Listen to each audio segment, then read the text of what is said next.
Actually, I think it is. Vice presidents have done that in the past. Vice President Rockefeller, Vice President Humphrey didn't listen to the parliamentarians because they disagreed with them. And anyone, in my view, it's common sense. If you raise people's wages, they're going to pay more taxes. That has a budgetary impact. This should be part of reconciliation. So the progressives are organizing to ask the White House that they make that decision. Well, I should say that Ted Lieu suggested this Senate parliamentarian issue is archaic at best. So if this COVID relief bill ultimately ends up passing without the minimum wage provision, let's say that happens, what do you view as the best avenue for getting that increase to $15 an hour passed through Congress?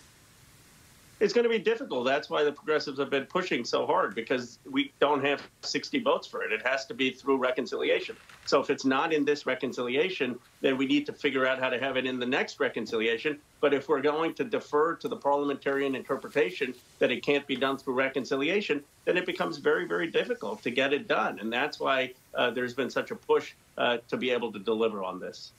Okay, let's move on to the issue of the newly declassified U.S. intelligence report that's condemning or concluding and condemning Saudi Crown Prince Mohammed bin Salman, in fact, approved the 2018 murder of journalist Jamal Khashoggi.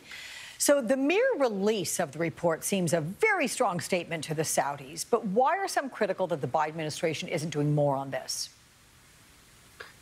They need to do more. Alex, here is the what is so outrageous about this. It's not just that MBS ordered basically the brutal assassination of a journalist. We have to dig deeper into why he ordered that assassination. It's because Khashoggi was exposing the humanitarian crisis in Yemen, where thousands are dying, women and children are dying, and the Saudis continue to be involved. President Biden has taken a strong measure to at least say we're not going to be aiding the offensive campaign there. For 5 years, we were unfortunately complicit in that campaign, and the president has taken a good direction. But I think there has to be higher accountability. I don't think MBS should be allowed in the United States, and we need to be stopping our weapon sales to the Saudis. So those things can still come, though, right? I mean, there's nothing that's preventing that from happening in the future. And I spoke with former U.S. Ambassador to Russia, Michael McFaul, earlier, and he said, you know, diplomacy has to be taken into account how difficult these kinds of top-level negotiations are, particularly with a country like Saudi Arabia, with whom we have a very interesting, to put it mildly, history, and their role as a player on the global stage. Is there a chance that progressives and those who are pushing for more to be done to hold Saudi Arabia, if not MBS, personally accountable, is there a chance that you can say, look, we understand it's very complicated. We're going to give you some time to get this done, and we expect more in the future? I have tremendous admiration for Ambassador McFaul.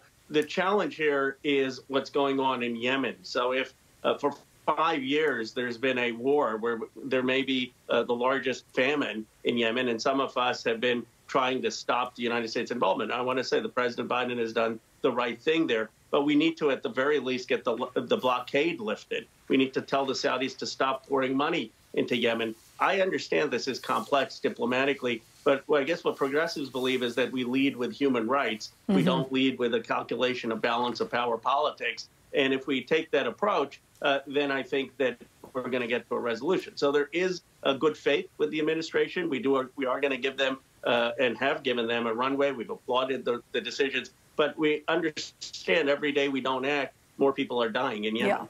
Yeah, you're right. And you can't turn back the hands of time on that. Let's switch gears and talk about the airstrikes targeting Iran-backed militants in Syria. You released a statement, sir, saying, in part, there's absolutely no justification for a president to authorize a military strike that is not in self-defense against an imminent threat without congressional authorization. I was speaking with Ted Lieu about that this last hour as well. How critical is it for Congress to have a role in these decisions? It's absolutely critical, Alex. Every person who runs for president promises the American people that they're going to get us out of the Middle East. They're going to get us out of these wars. Then I don't know what happens. Once they're president, people come to them and say, you have to strike. That's not how the Constitution works. You have to come to Congress. The president has a limited ability to take that action if there is an imminent threat on America or on our troops. Everything I've read about this situation suggests there was not an imminent attack. This was attack. It may have been in response to something that was done to our troops. But to do that type of action, you have to come to Congress. And I said that when President Trump was there, and I have the same principles when President Biden is there. The Biden administration, as you know, plans to provide some sort of a full classified briefing. Is there any way the information that gets provided in that might change your stance on this incident? Alex, that's what they always do. They take these unauthorized actions and then they say, we're going to give you a classified briefing to the Congress. It's unlikely. I mean, maybe there will be something, but what I think would be far better is for this president to now commit that he is going to come to Congress before he takes actions that are not in our imminent self-defense. That's what the Constitution calls for. That's what he ran on, ending these endless wars. And that we looked at these escalations in the Middle East. What good have they done America? It's cost us $6 trillion. We've been in these wars for decades. We have to have a foreign policy that gets us out of these wars, that focuses on building our nation, our education, our infrastructure, providing our people with health care and better wages. Yeah. What kind of an impact do you think this particular airstrike is going to have on efforts to reopen or rework the Iran nuclear deal?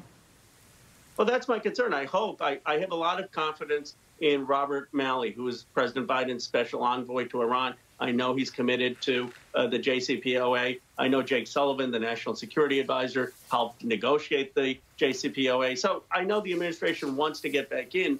And the challenge is that these types of escalatory actions make it harder. So my view is let's get back in sooner rather than later. One quick point, Alex. When President Trump took over, Iran had 102 kilograms of enriched uranium. When he left, they had 2.5 tons of enriched uranium, 25 times more.